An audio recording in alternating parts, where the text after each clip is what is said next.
Hello, everybody, and welcome to the Science of SaaS Startups podcast. Today, I'm talking to Thorsten Heilig. Thorsten is the co-founder and CEO of Paretos. Paretos is a data science to-go platform which enables enterprise companies, SMEs, and startups to use AI without any prior knowledge in the company. Thorsten, welcome.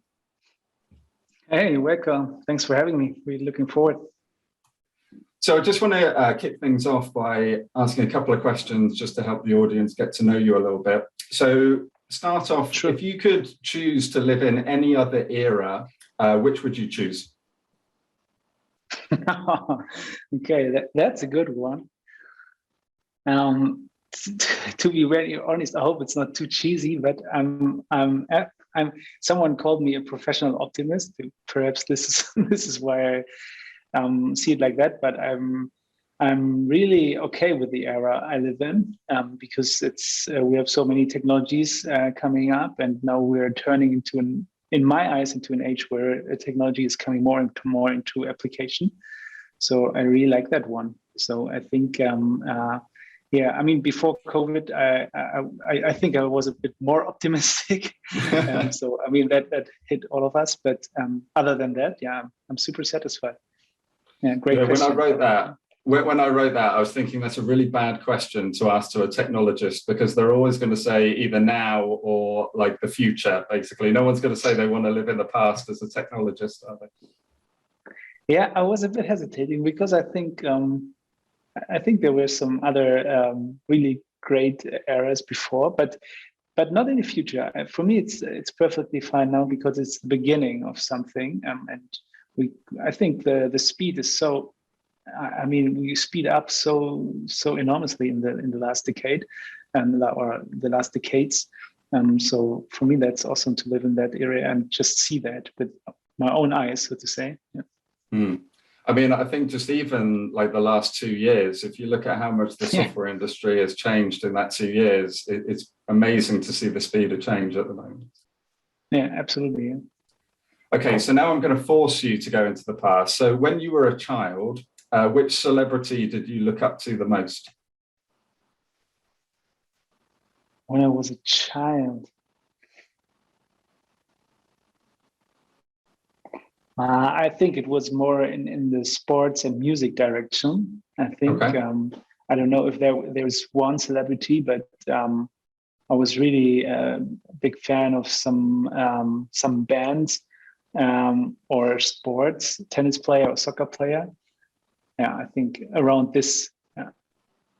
So which football team did you support? I can name one, but Borussia Dortmund from the get-go. I mean, from the beginning, yeah, because my one part of the family is coming from that area, and so it's one of the biggest football clubs or soccer clubs in Germany, and with a great stadium.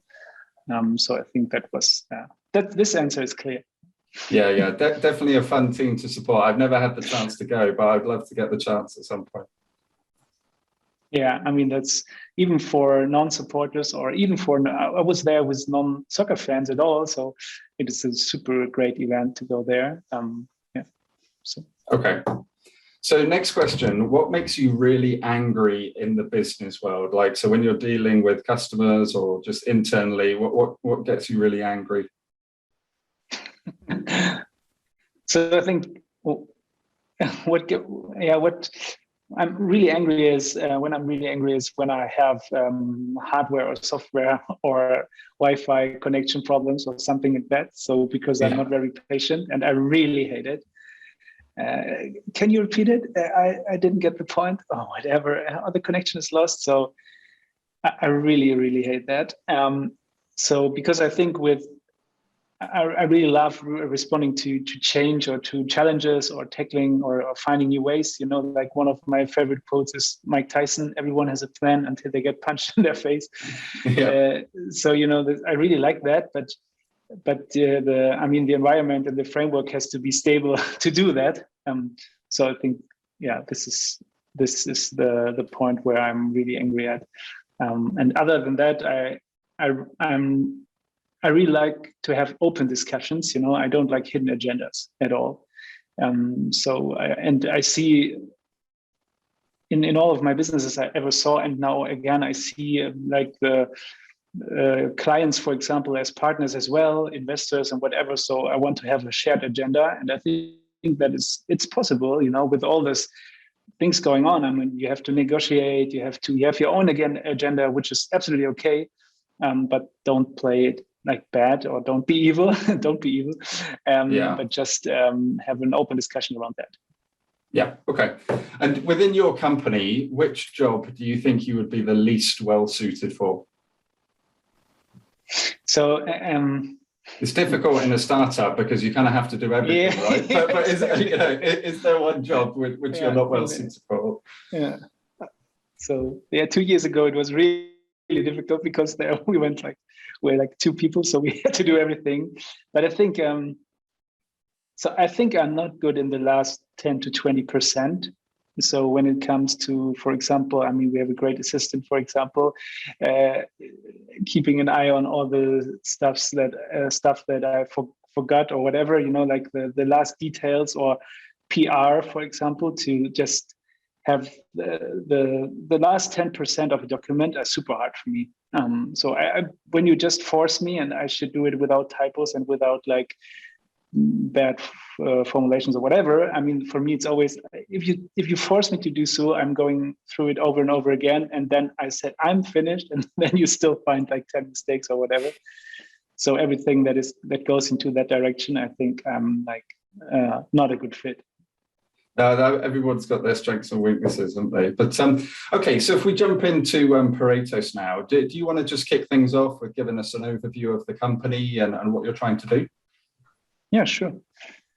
So with Paretos, we call it data science to go. So we democratize the power of data science and artificial intelligence, like algorithms for complex and dynamic problems, such as dynamic pricing, warehouse optimization, recommendation engines. So patterns you see over and over again, but without the need for additional data science resources. So which is new, because most of the time you need data science resources to do that. And we have a tool for business analysts, for strategy, for product, for marketing. I mean, also business, also data analysts, they like it, and data science people, because it's a very high level of automation.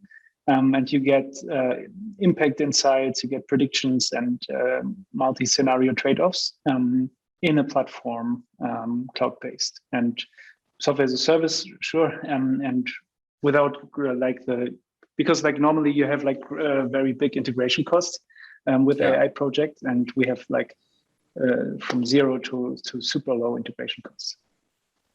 So what kind of implementation times would you be looking at? Because like you say, that those implementations can be very long and very costly. Like how quick can a customer get up and running with you guys? Yeah. So we have value prop. We say it takes 3 months to get to your first results, max. And after that, you can cancel the contract if you're not satisfied. And this is why because we see, and also with our clients, we saw now that it works, that you can get the first, because people are coming, or clients are coming, or potential clients are always coming with the question, how good is my data? Because they know that they want to solve a problem. They know they have data, more or less, whatever, but they say, okay, I have data. I know what I can really good point out what I want in my business terms. I want to have a prediction for my depots for the parcels, or I want to have a more dynamic pricing for customer groups or whatever. So you can say it, you can really point out the problem, but you don't know how to get there.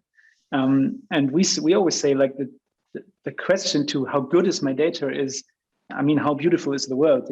It depends. So so we always say that the right question is, how relevant is the data for my problem?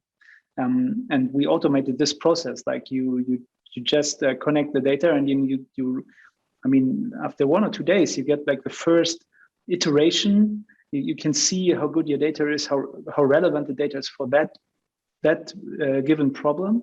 And then you can discuss internally if you have other data sources, if you need more, is it enough perhaps for the first iteration, and so on. And then you go in learning loops and we have a Pareto score and make the Pareto score better and better. And we see that even with small data sets and with, for example, with one client he was just starting to gather data, but after 2 or 3 months, our AI was, we could find first patterns and we could get first predictions with a very low uncertainty level. So it is possible, but you need this learning loops in your company. And this is what we, where we support the company to do those learning loops. And obviously, over the last few years, we've seen like an explosion in the number of kind of data science, machine learning technologies coming to market. In terms of what you've seen, like presumably so far that they've kind of been the preserve of kind of big enterprise companies because they've got the resources and the kind of data science teams to kind of put behind this. So do you see kind of mid-market startup companies, taking advantage at all of like the benefits of data science so far? Yeah, that's funny because I see, like fast-growing startups or innovative SMEs, sometimes they are more data-driven in their business model as big corporations. Like big corporations have more. Way. Yeah, exactly. Because they started that way, or it was easier for them to start a new unit or whatever in an SME. But I mean, startups, obviously. So I see we call it data-driven maturity level. Yeah, is sometimes even higher in a smaller company. Sometimes it depends. Yeah, it depends. I think. I mean, I worked a lot in digital transformation and innovation projects. In bigger corporations as well, and I saw it's super different in which part of the company you are, in which unit you are. Sometimes it could be the one unit next to the other, and it could be super different in those units. And it always often depends on leadership and management in that unit. When did the transformation began? How long? Which data was collected? Which system they use, and so on.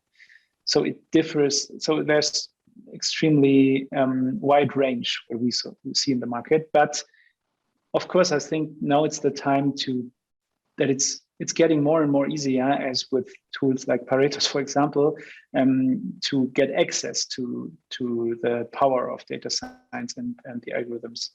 At the moment, I think the broader tools are more for developers and data scientists, but also like for developers, for like citizen data scientists, like developers with a bit of know-how in the data science sphere, where you can auto modeling, for example, and stuff like that, where you can have your automated trained models. But I think it will be now is the time to get it on the next broader stage to make it available for the business at all. As you mentioned previously, that there are companies out there which have, a data science-led approach to like specific niches like pricing or data warehousing or, marketing, whatever it might be. But you've decided to, have a bit more of a horizontal focus, if you like, to kind of apply, the same technology to lots of different optimization problems. Like, what was the thinking there? Like, why did you want to take this kind of more broad approach? Yeah. We at Pareto think that it's super important to overcome the siloed experiences in companies. I think that we are facing a lot of complex and dynamic problems in our days, and it gets more and more. And I think that it's super. You cannot give a linear answer, so to say. Yeah, you cannot have a linear answer. You cannot have an answer out of only one domain. And so I think there is absolutely a room for vertical specific solutions, of course. But when I met my co-founder Fabian for the first time, the discussion was all around complexity and how to deal, manage, or face complexity, and I think you cannot neglect. You cannot say no. We simplify. You cannot simplify complexity, but you have to take it and find complex solutions, which includes interdisciplinary thinking, for example, to find patterns between different domains and businesses in your own organization. And this was the problem we wanted to tackle, and still is.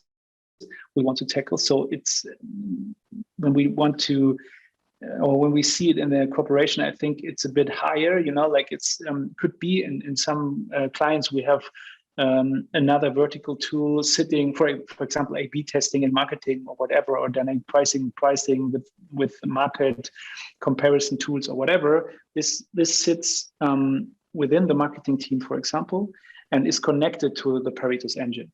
And then the sales campaigns or other steering KPIs are also connected to the Paretos platform. So it is a bit of a different place in the company where we sit, a different position, because we want to answer a slightly different question, even if it's within the dynamic pricing sphere, for example. But it's not like dynamic pricing only, but it's always the trade-off between new customers, margin, and the effect for the profit for one steering leading KPI, or 2 or 3 leading steering KPIs at all, and the complex trade-off in between to steer the company or the unit. And this is the question we shoot for. So it's almost like a strategy question as much as it is a pricing question. Yeah, absolutely. Yeah, and we very often start with, for example, a prediction of one KPI. Let's see how many parcels do I have in a depot like tomorrow or whatever, and then you add other KPIs, because then you see, okay, perhaps we have another KPI which is cost. We have another KPI which is service quality level or sustainability goals.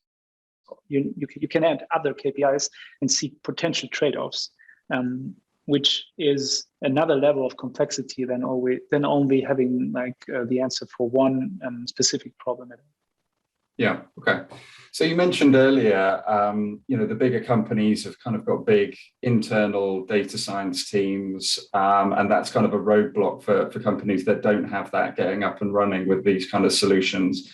So would a kind of a completely non-technical user be able to get up and running with Paretos, or is there kind of a certain level of kind of acumen that you would need? No. So in general, you can enter the platform and use the platform, the Paretos solution, as a non-techie at all. So we have a dashboard and an API access. So it makes sense like, for example, you start doing it with an Excel file or whatever you have, like your CRM tool or whatever, connecting it and just playing around and answering the first questions. And if you want to integrate it a bit deeper, then you need developer skills to connect the API in your processes, but it's still no data science in that term, like deep learning or data science skills required, because this is what we automated in our platform at all. Okay. And if they need sort of developers for those APIs, do you support them in that process? Yeah, sure. Absolutely. Yeah. Okay. So if we just switch to talking about the kind of startup life a little bit. So you raised 3.5 million euros just a little over a month ago in a seed round. Can you just explain a little bit about the story of how the company started, like how you came to meet the co-founders and you kind of spitballing ideas and the company was formed? Yeah, absolutely. Yeah, as I told you, I met Fabi, and we talked a lot about complexity, which I saw a lot in my previous job. That we have tools and solutions for like a lot of analytics problems or analytics tools and solutions, but not that data science is. I mean, we talked about that. Yeah, it was still. Not in a broader application, but it was still always in the data science teams. And Fabi, he showed me his research. He was researching on exactly, for me, which was the key for that problem. He was researching on multi-dimension. That means like high dimensional, for many dimensions, which is super important, and for multi scenarios and multi KPIs, which means like, okay, we want to have that objective, multi-objective. We want to have not only one objective, but more than one objective, which was, for me, it was mind-blowing, because I was looking at him saying, yeah, but this is exactly what we in business need, because it's always nice on a slide or for a marketing slide, it's always nice to have like a prediction for one KPI, for example. But in business, everything is a trade-off.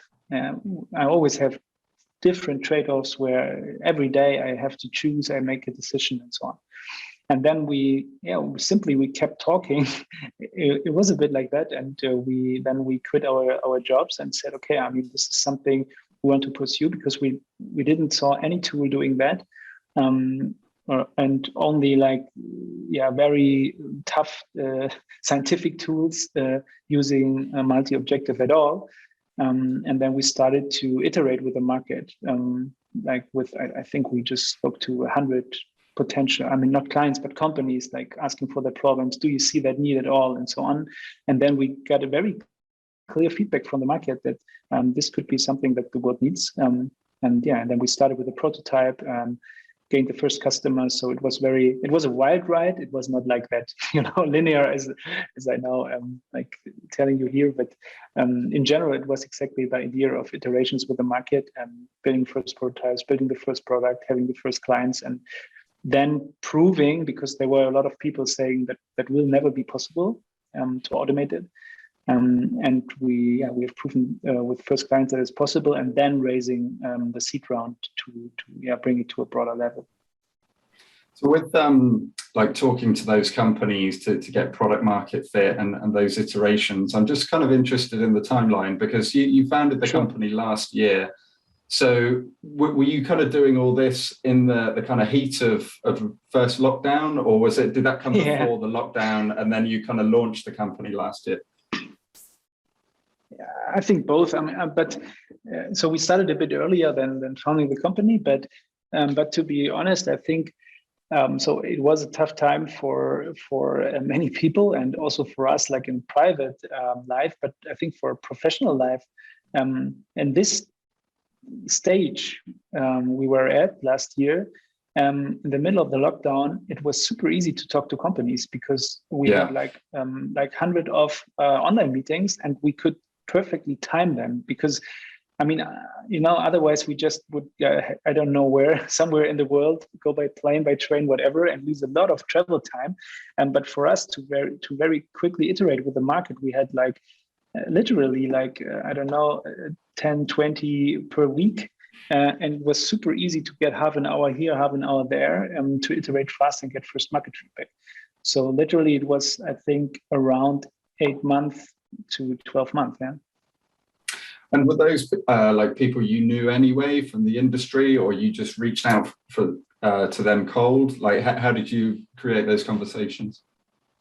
Yeah, both of it. Like a lot of people from network and like broader network and word of mouth, but we also just dropped a line on LinkedIn and just very openly say that we see a problem here, or we see this topic as a solution, or what are you doing in this, and so on. And without any hidden agenda, as I said before, it was more like, okay, we just want to talk for a few minutes, and the feedback and the conversion was brilliant. I mean, like people were super interested in the topic at all, and still are, as you said. Like I think the timing is good now for exactly that topic, and that was clear, I think, after a few weeks when we started, because the feedback rate was super.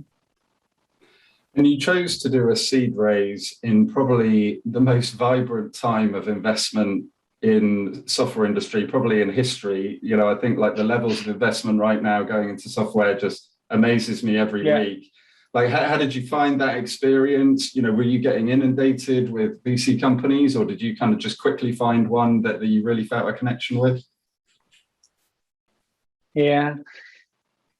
So I think it was, so first of all, we had a lot of talks. The interest is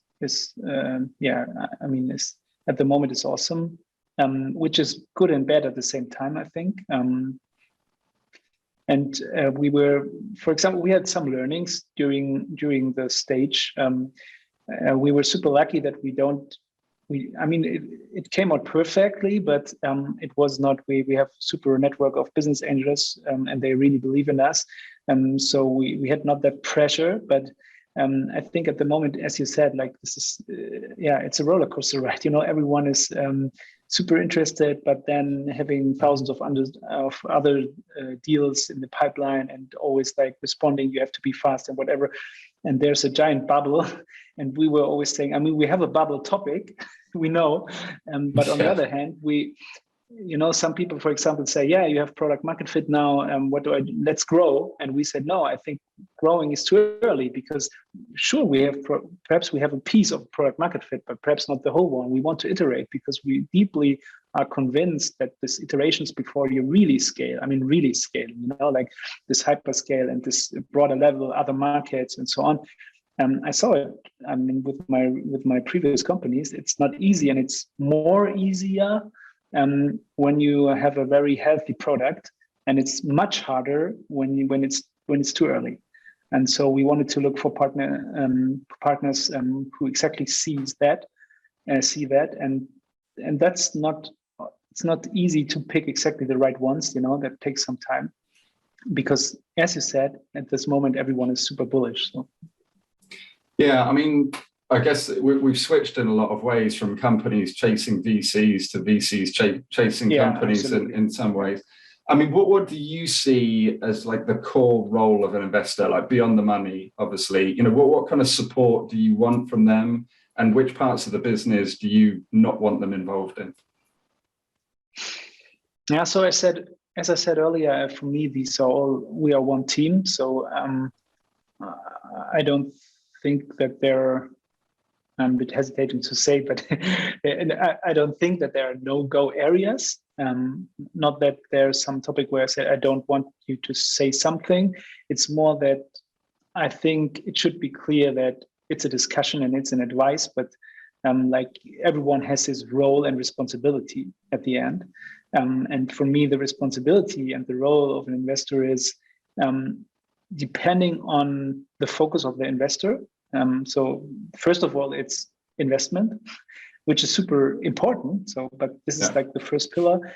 And the second, it's a bit, we have business angels, for example, they are great salespeople, or, they are great manager, and we really love, or for example, Marco, he's has one of the greatest OKR consultancies in Germany, for example. So when we talk about OKRs, it's a gift to have him in our team, so everyone has his or her point of view and dimension.